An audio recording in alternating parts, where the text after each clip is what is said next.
Kedudukan UMNO strategik hadapi PRU16, kata Azalina. Petaling Jaya, UMNO salah sebuah parti utama dalam kerajaan perpaduan berada dalam kedudukan strategik dalam persediaan menghadapi PRU16, kata Azalina Othman Said. Ketua Penerangan UMNO itu berkata kedudukan semasa parti itu membolehkannya mengukuhkan sokongan menjelang PRU16.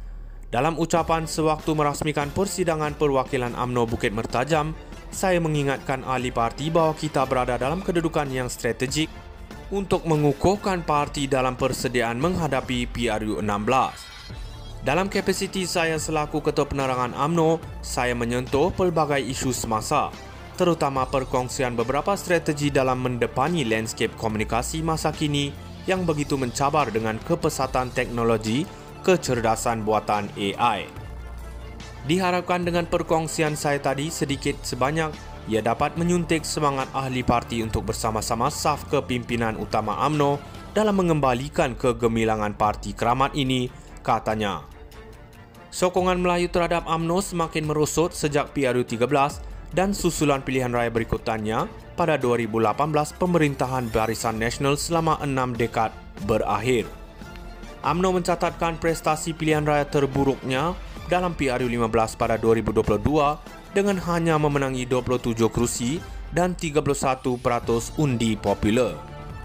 Susulan itu BN membentuk kerajaan perpaduan dengan Pakatan Harapan PH, Gabungan Parti Sarawak GPS, Gabungan Rakyat Sarawak GRS dan beberapa parti lain selepas tiada parti memperoleh majoriti muda dalam Dewan Rakyat.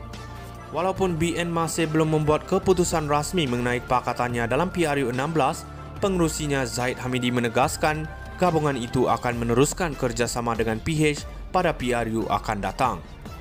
Bagaimanapun timbalan Presiden UMNO Muhammad Hassan berkata, BN boleh bergerak solo pada masa akan datang sebaik saja UMNO memulihkan kekuatannya.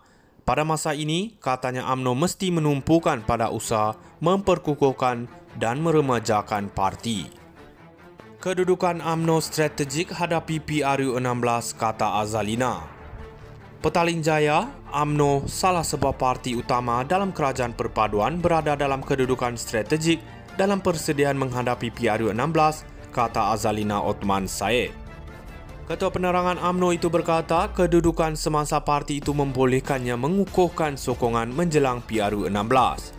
Dalam ucapan sewaktu merasmikan persidangan perwakilan UMNO Bukit Mertajam, saya mengingatkan ahli parti bahawa kita berada dalam kedudukan yang strategik untuk mengukuhkan parti dalam persediaan menghadapi PRU16.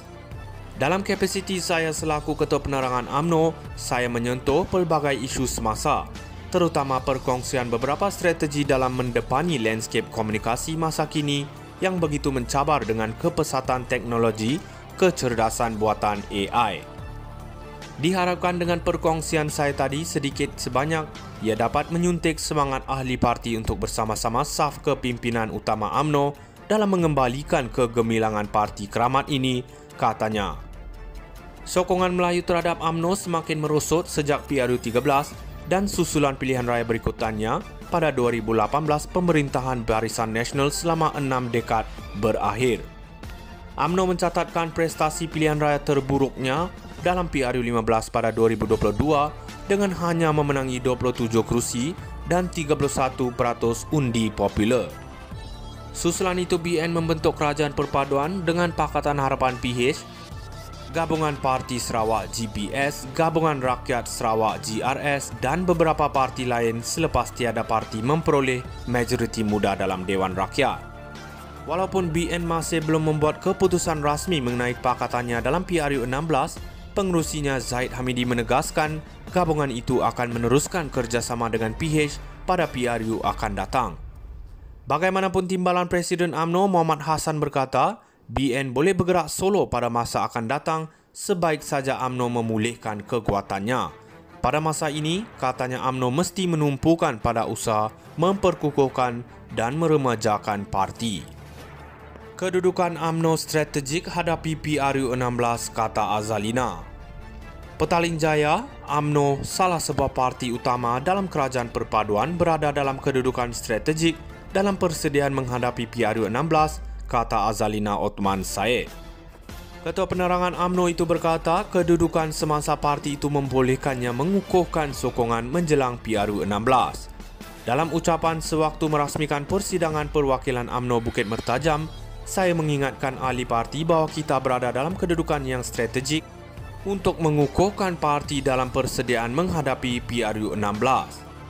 Dalam kapasiti saya selaku Ketua Penerangan UMNO, saya menyentuh pelbagai isu semasa, terutama perkongsian beberapa strategi dalam mendepani landscape komunikasi masa kini yang begitu mencabar dengan kepesatan teknologi kecerdasan buatan AI. Diharapkan dengan perkongsian saya tadi sedikit sebanyak, ia dapat menyuntik semangat ahli parti untuk bersama-sama saf kepimpinan utama UMNO dalam mengembalikan kegemilangan parti keramat ini, katanya. Sokongan Melayu terhadap UMNO semakin merosot sejak PRU13 dan susulan pilihan raya berikutannya pada 2018 pemerintahan Barisan Nasional selama 6 dekad berakhir. UMNO mencatatkan prestasi pilihan raya terburuknya dalam PRU15 pada 2022 dengan hanya memenangi 27 kerusi dan 31% undi popular. Susulan itu BN membentuk kerajaan perpaduan dengan Pakatan Harapan PH, Gabungan Parti Sarawak GPS, Gabungan Rakyat Sarawak GRS dan beberapa parti lain selepas tiada parti memperoleh majoriti muda dalam Dewan Rakyat. Walaupun BN masih belum membuat keputusan rasmi mengenai pakatannya dalam PRU16, pengerusinya Zaid Hamidi menegaskan gabungan itu akan meneruskan kerjasama dengan PH pada PRU akan datang. Bagaimanapun timbalan Presiden UMNO Muhammad Hassan